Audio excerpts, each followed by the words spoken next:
Assalamualaikum warahmatullahi wabarakatuh. Allahu Akbar, Allahu Akbar, Allahu Akbar. Allahu Akbar, Allahu Akbar, Allahu Akbar. Allahu Akbar, Allahu Akbar, Allahu Akbar. Allahu Akbar kabira walhamdulillahi katsira subhanallahi bukratan wa asila. La ilaha illallah wallahu akbar. Allahu akbar walillahil hamd. Alhamdulillah. Alhamdulillahil qail. Walillahi 'alan nasi hajjul baiti man istata'a ilaihi sabila. Wa man kafara fa innallaha ghaniyyun 'anil 'alamin.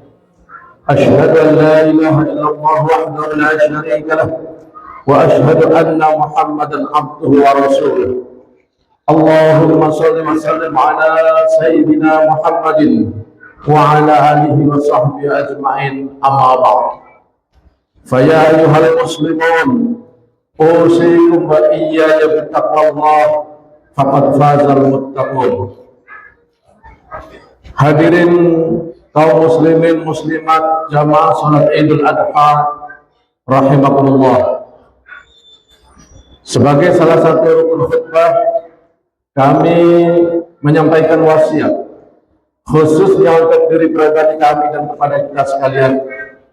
Marilah kita terus berupaya meningkatkan ketakwaan kita kepada Allah Subhanahu wa taala dengan bersungguh-sungguh, dengan sebenar-benarnya takwa, karena ketakwaan ini merupakan lambang kemuliaan seseorang, lambang kemuliaan manusia di sisi Allah Subhanahu wa taala. Inna akramakum indallahi atqakum, kata Allah, bahwa sesungguhnya orang yang paling mulia di antara kalian adalah siapa yang paling bertakwa. Ini menjadi salah satu rukun khutbah. Tidak boleh dilupakan oleh setiap khatib dalam setiap membacakan khutbah atau menyampaikan khutbah, baik khutbah Jumat maupun khutbah sholat Id maupun khutbah-khutbah sholat lainnya. Kenapa menjadi salah satu rukun yang harus dibacakan? Sebenarnya ini ingin mengingatkan kepada kita, karena jangan sampai manusia ini lalai. Jangan sampai manusia ini kemudian berbalik arah, membelakangi Allah Subhanahu wa taala. Karena banyak manusia yang menganggap orang yang takwa itu misalnya jabatannya harus tinggi.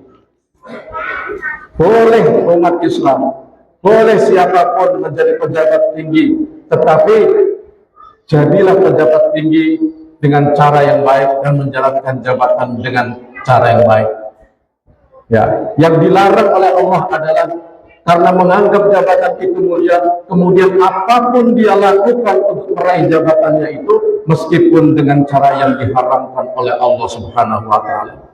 Padahal di mata Allah bukan jabatan kemuliaan itu.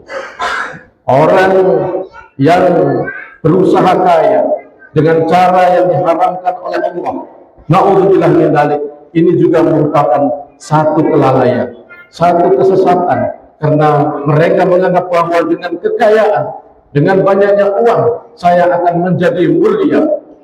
Sehingga kadang-kadang ada orang yang berusaha mencari kekayaan dengan cara yang salah, dengan korupsi, dengan merampok, dengan menipu dan lain sebagainya. Padahal di mata Allah yang paling mulia bukanlah orang yang kaya, tetapi orang yang bertakwa. Tetapi tentu saja siapapun yang menjadi pejabat, menjadi orang kaya atau menjadi apapun, kalau dia bertakwa maka peluang menjadi orang mulia di mata Allah menjadi besar. Hadirin kaum muslimin rahimakumullah. Momen hari ini adalah momen Idul Adha. Ada dua ibadah populer, ibadah besar yang biasa dilaksanakan oleh umat Islam di seluruh dunia. Yang pertama adalah menyembelih hewan kurban. Silakan bagi yang mampu punya kelebihan rezeki. Hukumnya sebagian besar ulama menyepakati hukumnya sunnah muakkad, sunnah yang sangat baik, sunnah yang sering dilakukan oleh Rasulullah SAW. Yang kedua adalah ibadah haji. Hari ini ya, kemarin saudara-saudara kita yang sedang melaksanakan ibadah haji berwukuf di Arafah, dan umat Islam yang lain yang tidak melaksanakan ibadah haji juga mudah-mudahan sebagian besar juga melaksanakan ibadah puasa Arafah namanya. Dan itu insya Allah kalau kita melaksanakan puasa Arafah, Rasulullah menyampaikan satu hari kita berpuasa pada hari Arafah, dosa-dosa kita 1 tahun sebelumnya dan 1 tahun sesudahnya akan diampuni oleh Allah Subhanahu wa Ta'ala. Itulah sebabnya pada kesempatan khutbah kali ini kami juga ingin memberi support, memberi motivasi kepada kita semua. Marilah kita bisa berusaha mengikuti saudara-saudara kita yang saat ini sedang berhaji. Karena ibadah haji ini hukumnya wajib bagi yang mampu, ya, wajib bagi yang mampu. Tetapi kita bisa menengok sebenarnya kalau dalam realita kemampuan itu mungkin bisa dianggap nomor 2. Yang paling kuat itu adalah kemauan. Manjadda wajada, kata Rasulullah. Barang siapa yang bersungguh-sungguh berniat ingin mendapatkan ibadah haji, ingin bisa pergi haji, insya Allah dapat. Maka banyak sekali contoh-contoh yang diperlihatkan oleh Allah, baik melalui berita-berita, baik melalui sinetron-sinetron yang merupakan gambaran dalam kehidupan nyata. Ada pemulung bisa pergi naik haji, ada penjual bubur, ya, tukang bubur naik haji. Ada juga orang-orang yang dalam status ekonomi sesungguhnya rendah, tetapi dia bisa naik haji. Apa masalahnya? Masalahnya adalah himmah, kemauan, kesungguh-sungguhan, niat karena Allah itu besar sekali sehingga bisa sedikit-sedikit. Bayangkan, saya tersentuh ketika ada seorang yang pergi haji padahal ekonomi lemah, tetapi ternyata dia menabung dari remaja sedikit sampai bisa mendaftar haji. Namun kita jangan khawatir, inilah kebijaksanaan Allah. Seandainya mungkin ada yang bertanya, bagaimana kalau saya ingin berhaji tapi sudah berusaha tapi tidak bisa berhaji? Yang penting sudah niat itu dicatat oleh Allah. Itulah sebabnya maka dalam satu hari ada seorang anak bertanya kepada Nabi, ya Rasulullah, ibuku pernah bernazar untuk melaksanakan ibadah haji, namun dia belum berhaji sampai meninggal dunia. Apakah saya berhaji untuknya Rasulullah? Kata Rasulullah, na'am, ya. Ini hadis dari Ibnu Abbas. Ada lagi banyak hal yang disampaikan oleh Rasulullah SAW bahwa dengan niat itu bisa didapat walaupun tidak kesampaian. Salah satunya hadis riwayat Ibnu Daud, man sa'alallahu syahadata shadiqan ballaghatullahu manazil syuhada'i wa imma ta'ala farasyih. Barang siapa dengan jujur berniat memohon kepada Allah Subhanahu wa Ta'ala, misalnya mati syahid, dan ini diidentikan oleh sebagian ahli hadis termasuk orang berhaji itu kalau meninggal insya Allah mati syahid, maka Allah akan sampaikan ia pada kedudukannya, maka niatnya itu, permohonannya itu akan dikabulkan oleh Allah meskipun ia mati di atas ranjang. Nah, ini menjadi satu motivasi buat kita semua. Pertama, kita mulailah dengan niat. Niat, bismillah, saya harus bisa. Misalnya adik-adik yang remaja, mungkin juga syukur-syukur ada yang baru diangkat menjadi pegawai atau bekerja. Niatkan 10.000 per hari, niat. Insya Allah dengan niat itu Allah akan tambah rezeki. Allah akan tolong dan itu akan kesampaian pada saatnya Allah memanggil kita. Nah, kalaupun seandainya umur kita tidak panjang, tabungannya tidak sampai, niat kita sudah dicatat oleh Allah dan kita di mata Allah sudah status sebagai haji. Hadirin kaum muslimin rahimakumullah. Ada hadis Ibnu Daud juga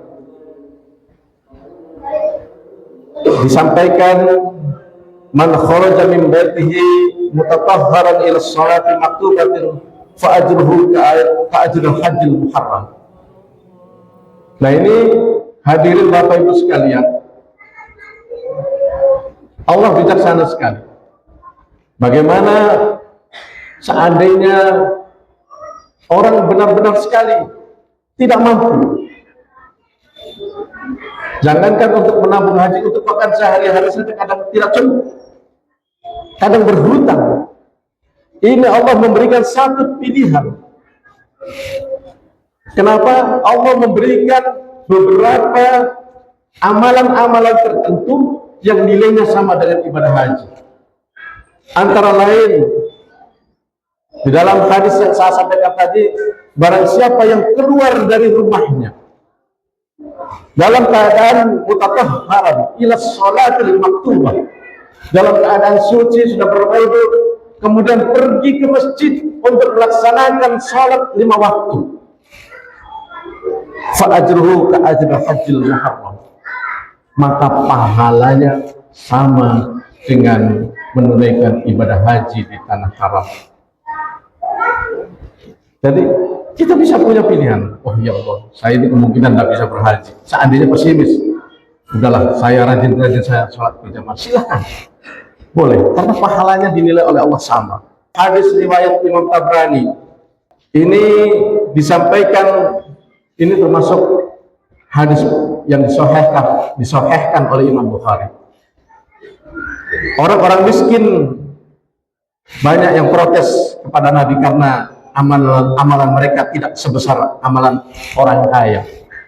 Orang yang kelas menengah ke atas bisa berhaji, bisa bersedekah, bisa apa saja, beribadah dengan hartanya. Tetapi orang-orang miskin tidak bisa melakukan itu. Nabi memberitahu ada amalan yang pahalanya juga sebanding dengan itu semua. Selain sholat 5 waktu di masjid tadi, ada lagi, yakni membaca tasbih, tahmid, takbir setiap selesai sholat 5 waktu. Nah makanya setiap selesai sholat 5 waktu kita dianjurkan membaca istighfar, terus disambung dengan subhanallah, subhanallah, subhanallah. Itu bacaan tasbih. Alhamdulillah, alhamdulillah 33 kali, subhanallah 33 kali, alhamdulillah 33 kali, Allahu Akbar 33 kali. Istiqomah, continue, terus-menerus, insya Allah kita mendapatkan pahala yang sebanding dengan orang-orang yang pergi haji. Hadirin kaum muslimin rahimakumullah. Bahkan dalam hadis lain Rasulullah SAW pernah menyampaikan, ini merupakan riwayat Imam Bukhari, fa inna umrata fi ramadana taqdi hajjatan aw hajjata ma'i. Ada juga kalau ada orang yang umrah, hanya bisa umrah di dalam bulan suci Ramadan, itu pahalanya sama dengan berhaji atau sama dengan berhaji bersama Rasulullah SAW. Silakan. Sekarang memang daftar ibadah haji panjang sekali waktunya, ya. Alhamdulillah saya masih 8 tahun lalu Pak, pas 2019 sebelum corona. Tetapi setelah corona kemudian sekarang ini ada 15 tahunan, mungkin ke depan lebih panjang lagi. Tapi kalau punya niat, punya kemauan, bismillah saja. Niatkan itu uang untuk ibadah kepada Allah. Nanti Allah yang urus masalah dunia kita. Jamaah salat Idul Adha, hadirin hadirat rahimakumullah. Mari kita terus, tadi Pak Imam saya dengar wasta'inu bisabri wassalah. Jadikanlah sabar dan sholat sebagai penolongmu. Ini sepotong ayat luar biasa, Pak. Ya, kita bersabar dalam beribadah kepada Allah, tidak putus asa, tidak berhenti di jalan. Kita bersabar dalam menjalankan kehidupan ini, ya. Mudah-mudahan kita juga sedih, Ya mudah-mudahan di Kendari tidak ada lagi kasus-kasus bunuh diri di JTK. Ini sebagai seorang muslim, senjatanya itu sabarlah, insya Allah. Maka pada kesempatan ini kami sampaikan, marilah kita bersama-sama menggantungkan hidup kita kepada Allah. Insya Allah, kalau hidup kita gantungkan kepada Allah, jangan menggantungkan kepada manusia. Orang-orang yang putus asa itu biasanya menggantungkan hidupnya pada manusia. Makanya bisa dilihat, ya alasannya ada katanya karena putus cinta. Dia menggantungkan hidupnya sama calon suami atau calon istrinya, putus asa. Padahal Allah punya jalan lain. Kalau kita frustasi, kalau kita gagal dalam hal ini. Ada juga yang mungkin masalah ekonomi. Nah kemarin katanya ada yang bertengkar dengan suaminya hampir. Ini kan berarti dia seolah-olah suaminya itu segala-galanya. Nah apa-apa. Dalam rumah tangga bertengkar itu biasa. Tetapi janganlah kemudian pertengkaran itu membuat kita gelap mata dan kita melakukan hal-hal yang diharamkan, dilarang oleh Allah Subhanahu wa Ta'ala.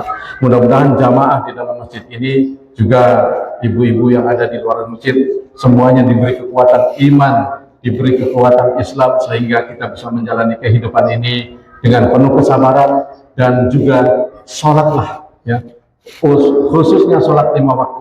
Jangan tinggalkan, insya Allah itu akan menolong kita dalam setiap menghadapi masalah-masalah dalam kehidupan ini. Barakallahu li wa lakum fil Qur'anil azim wa nafa'ani wa iyyakum bima fihi minal ayat wa dzikril hakim wa taqabbal minni wa minkum tilawatahu innahu wasami'un.